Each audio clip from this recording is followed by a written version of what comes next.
अदालत ने वफाकी वजीर दाखिला राना सनाउल्लाह के नाकाबिले जमानत वारंट गिरफ्तारी जारी कर दिए हैं, जिसके बाद पंजाब पुलिस इनकी गिरफ्तारी के लिए रवाना हो गई है।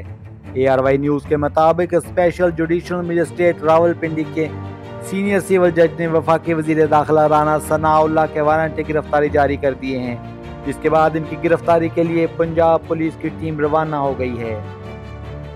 तर्जुमान एंटी करप्शन का कहना है कि एंटी करप्शन इंक्वायरी में हाजिर न होने के बायस राना सनाउल्लाह के नाकाबिले जमानत वारंट गिरफ्तारी मुकदमा नंबर 20/19 में जारी हुए हैं। इस हवाले से वजीर दाखिला पंजाब हाशिम डोगर ने ARY न्यूज़ से गुफ्तगू करते हुए कहा कि अदालत के हुक्म पर रावलपिंडी पुलिस अदालती अहकामात की तामील करेगी।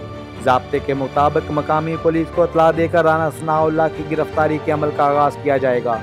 इनका कहना था कि अगर राना सनाउल्लाह की गिरफ्तारी नहीं होती तो अदालत को आगाह करेंगे और मजीद एक्शन अदालत के हुक्म पर ही लिया जाएगा।